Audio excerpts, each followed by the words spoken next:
Hello વિદ્યાર્થી મિત્રો, એજ્યુકટેકનો ચેનલમાં આપનું સ્વાગત છે.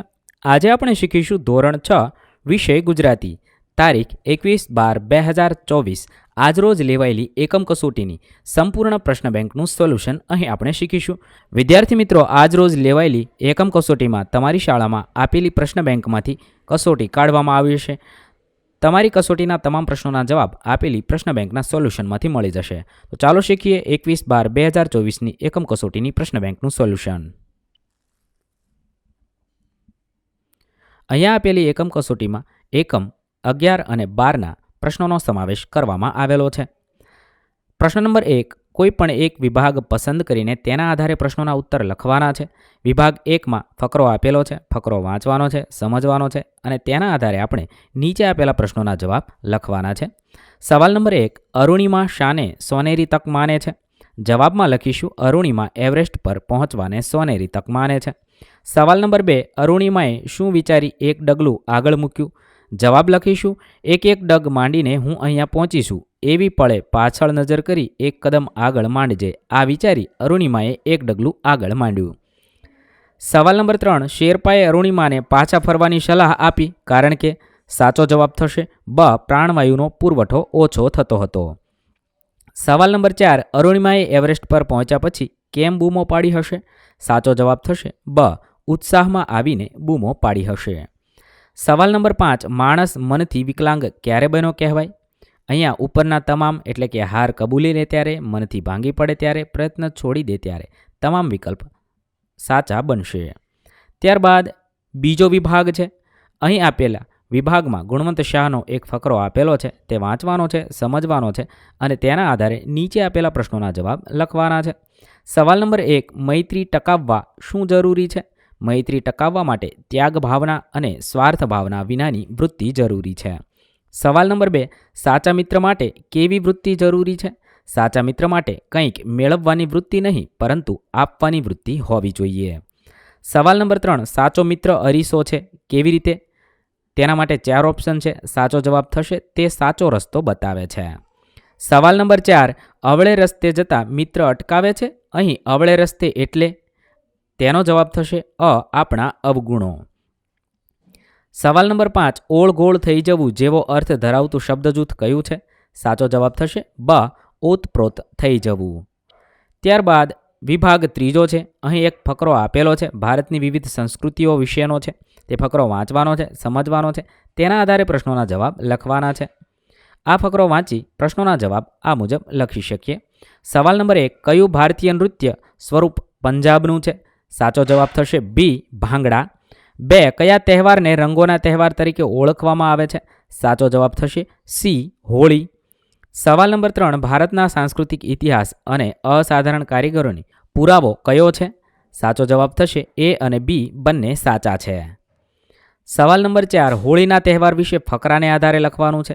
હોળીના તહેવાર વિશે લખી શકાય, રંગોનો તહેવાર હોળી પ્રેમ અને આનંદની જીતનું પ્રતિનિધિત્વ કરે છે તેમજ વસંતને આવકારવા માટે ઉજવવામાં આવે છે. સવાલ નંબર 5, દિવાળીનો તહેવાર શા માટે ઉજવવામાં આવે છે? જવાબ થશે દિવાળી ભગવાન રામના અયોધ્યા પાછા ફરવાના પ્રસંગે ઉજવવામાં આવે છે. આ તહેવાર પ્રકાશ અને જ્ઞાન માટે છે અને તે ભય અને અજ્ઞાનના અંધકારમાંથી પ્રકાશ અને જ્ઞાન તરફ લાવવાનો પ્રયાસ કરે છે. ત્યારબાદ પ્રશ્ન નંબર 2, આપેલા વાક્યોમાં શબ્દો આડાઅવળા થઈ ગયા છે, તેને યોગ્ય રીતે ગોઠવી અર્થસભર વાક્ય બનાવવાનું છે. કોઈ પણ એક વિભાગમાં લખવાનું હતું, અહીં આપણે તમામ વિભાગના જવાબ જોઈશું. 1, અભિમન્યુની આવ્યા પાછળ શિબિરમાંથી બધા બહાર. આડાવળા શબ્દોને યોગ્ય રીતે ગોઠવી લખી શકાય, અભિમન્યુના આવ્યા પછી શિબિરમાંથી બધા બહાર આવ્યા. બીજું વાક્ય છે, તેને યોગ્ય ક્રમમાં ગોઠવી લખી શકાય, કાકાશ્રી હું પદ્મવ્યૂહ ભેદી શકીશ. ત્રીજું વાક્ય છે, તેને યોગ્ય ક્રમમાં ગોઠવીને લખીશું, હું દ્રોણને જાણું છું. ચોથું થશે, મેં મારી માના આશીર્વાદ લીધા છે અને પાંચમું થશે, અભિમન્યુ એક ડગલું આગળ આવ્યો. ત્યારબાદ બીજો વિભાગ આપ્યો છે. અહીં પણ આડાઅવળા વાક્ય છે, તેને યોગ્ય ક્રમમાં ગોઠવી લખવાનું છે. પહેલું વાક્ય થશે, ઉત્સાહમાં આવી દુર્યોધને શંખનાદ કર્યો. બીજું વાક્ય થશે, દ્રૌપદીનો આનંદ લાંબો સમય ટક્યો નહીં.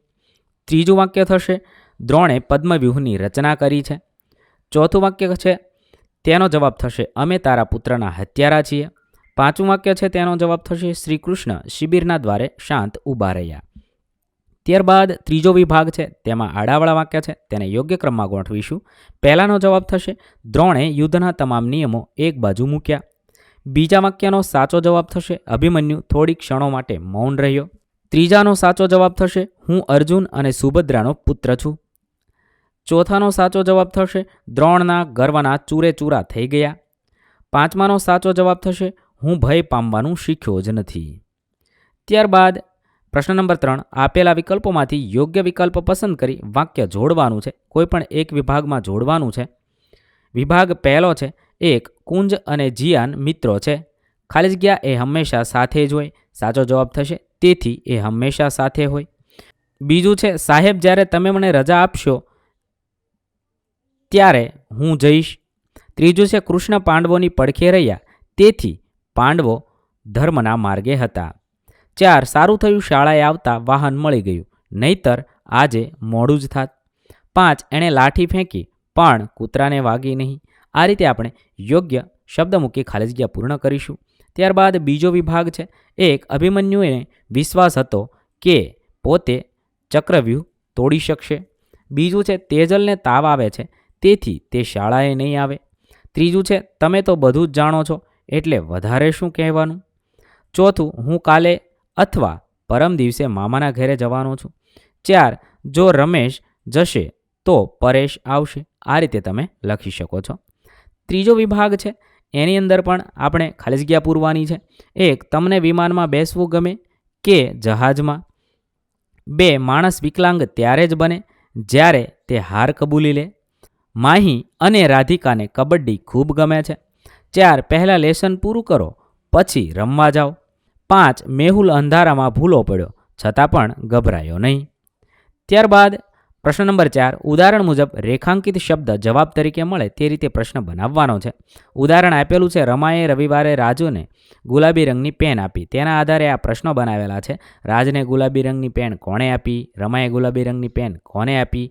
આવી રીતે આપણે ઉદાહરણ મુજબ પ્રશ્ન બનાવવાના છે. 1. વિભાગ પહેલો છે, બંસીએ આનંદીને તેના જન્મદિવસ પર પ્રેમથી મીઠાઈનું બોક્સ આપ્યું. તેના આધારે પ્રશ્ન બનાવીએ. પહેલો પ્રશ્ન બનાવી શકાય, આનંદીને તેના જન્મદિવસ પર પ્રેમથી મીઠાઈનું બોક્સ કોણે આપ્યું. બીજો પ્રશ્ન છે, બંસીએ કોના તેના જન્મદિવસ પર મીઠાઈનું બોક્સ આપ્યું. ત્રીજો સવાલ બનાવી શકાય, બંસીએ આનંદીને કયા પ્રકારે પ્રેમથી મીઠાઈનું બોક્સ આપ્યું. ચોથો પ્રશ્ન બનાવી શકાય, બંસીએ આનંદીને મીઠાઈનું બોક્સ કેવી રીતે આપ્યું. પાંચમો પ્રશ્ન બનાવી શકાય, બંસીએ આનંદીને તેના જન્મદિવસ પર પ્રેમથી શું આપ્યું. ત્યારબાદ વિભાગ બીજો છે, તેની અંદર આપણે પ્રશ્ન બનાવી શકીએ. 1. ગુરુવારે કોણે સૃષ્ટિને શાળા પુસ્તકાલયમાંથી પુસ્તક વાંચવા આપ્યું. 2. ગુરુવારે માનસીએ કોને શાળા પુસ્તકાલયમાંથી પુસ્તક વાંચવા આપ્યું. 3. ગુરુવારે માનસીએ સૃષ્ટિને ક્યાંથી પુસ્તક વાંચવા આપ્યું. 4. ગુરુવારે માનસીએ સૃષ્ટિને શાળા પુસ્તકાલયમાંથી શું વાંચવા આપ્યું. 5. ગુરુવારે માનસીએ સૃષ્ટિને શાળા પુસ્તકાલયમાંથી પુસ્તક શા માટે આપ્યું. ત્રીજો વિભાગ છે, નરસિંહ મહેતા જૂનાગઢના દામોદર કુંડમાં વહેલી સવારે નાહવા જતા હતા. તેના આધારે પ્રશ્ન બનાવી શકાય. 1. નરસિંહ મહેતા જૂનાગઢના દામોદર કુંડમાં વહેલી સવારે શું કરવા જતા હતા.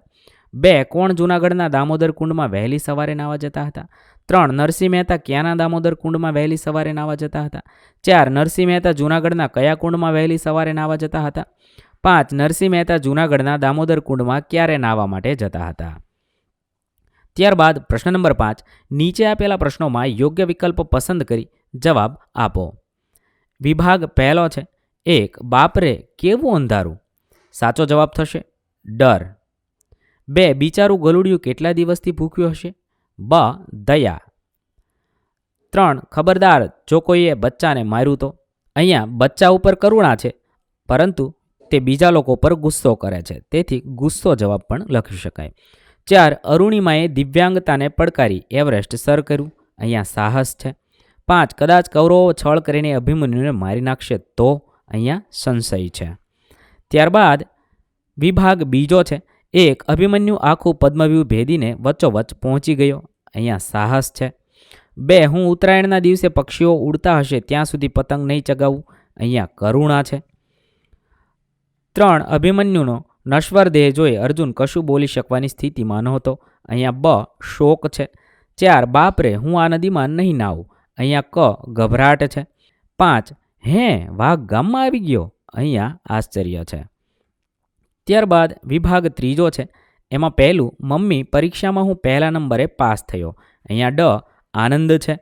2 જા આગો જા, અહીંથી મને ફરીથી તારું મોં ન બતાવતો. અહીંયા ગુસ્સો છે. 3 યુધિષ્ઠિર મોટા અવાજે રડી પડ્યા. બ અહીંયા શોક છે. 4 દીકરા બહુ જ ઉજાગરા ન કર, બીમાર પડી જઈશ. અહીંયા વહાલ છે. 5 દુર્યોધન પુત્રના મૃત્યુથી લાલ ચોળ થઈ ગયો. બ અહીંયા ક્રોધ છે. વિદ્યાર્થી મિત્રો, અહીં આપણી ગુજરાતીની એકમ કસોટી પૂર્ણ થાય છે. ધોરણ 6ની તમામ એકમ કસોટીના વિડીયોઝ આપણી ચેનલ પર ઉપલબ્ધ છે, જે તમે એકમ કસોટી નામના પ્લેલિસ્ટમાંથી મેળવી શકશો. પ્લેલિસ્ટની લિંક વિડીયોના ડિસ્ક્રિપ્શનમાં પણ આપેલી છે. થેન્ક યુ દોસ્તો.